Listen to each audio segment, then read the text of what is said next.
Good morning, everyone.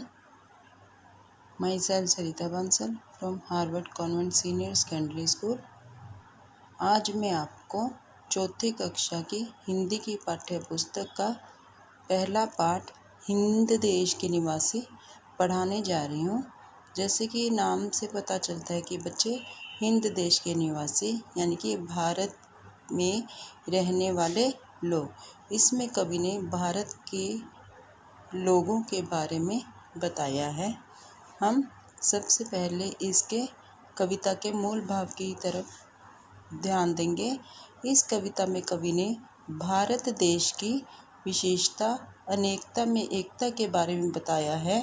कवि का कहना है कि जिस प्रकार बेला, गुलाब, चंपा आदि फूल मिलकर एक माला बनाती है, कोयल, पपीहा, बुलबुल आदि एक राग गाते हैं, गंगा, यमुना आदि नदियाँ सागर में जाकर मिलती हैं, उसी प्रकार अलग रंग रूप वेशभूषा वाले भारतवासी मिलकर एक देश का निर्माण करते हैं।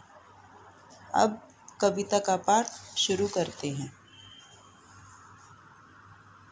हिंद देश के निवासी सभी जन एक हैं, रंग रूप वेशभाषा चाहे अनेक है।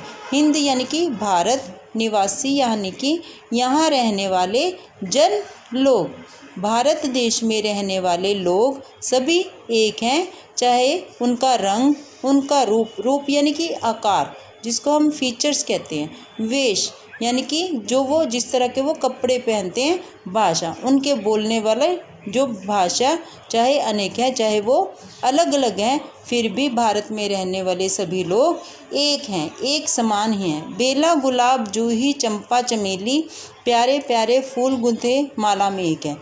जैसे बेला, कवि कहता है कि बेला, गुलाब, जूही, चंपा, चमेली ये सब अलग अलग फूल हैं, लेकिन जब ये माला में पिरोए जाते हैं, गूंथे यानी कि पिरोए जाते हैं, तो ये एक माला का निर्माण करते हैं। उसी प्रकार अलग अलग रंग रूप वेशभाषा होने पर भी भारत देश के वासी एक हैं। कोयल की कूक न्यारी, पपीहे की टेर प्यारी, गा रही तराना बुलबुल, राग मगर एक है। इसमें कवि कहता है कि जिस तरह कोयल की कूक जो है वो न्यारी होती है, पपीहे की जो आवाज़ होती है प्यारी होती है, जो बुलबुल है वो बहुत सुंदर तराना गाती है, लेकिन इन सब का जो राग है वो एक ही होता है। इसी तरह हिंद देश के निवासी, हिंद देश में रहने वाले लोग, भारत देश में रहने वाले लोग अलग अलग रंग रूप वेशभाषा होने पर भी एक हैं। गंगा, यमुना, ब्रह्मपुत्र, कृष्णा, कावेरी ये सब नदियों के नाम हैं जो अलग अलग बहती हैं, लेकिन कवि कहता है कि जाके मिल गई सागर में हुई सब एक है। लेकिन जब ये सागर में जाकर मिल जाती हैं तो एक हो जाती हैं, एक सागर का निर्माण करती हैं, एक सागर का रूप ले लेती हैं। तो इसी तरह कवि कहता है कि हिंद देश के निवासी, भारत में रहने वाले सभी लोग एक हैं, चाहे उनकी रंग रूप वेशभाषा सब अलग हैं, फिर भी वो एक है। Thank you and have a nice day.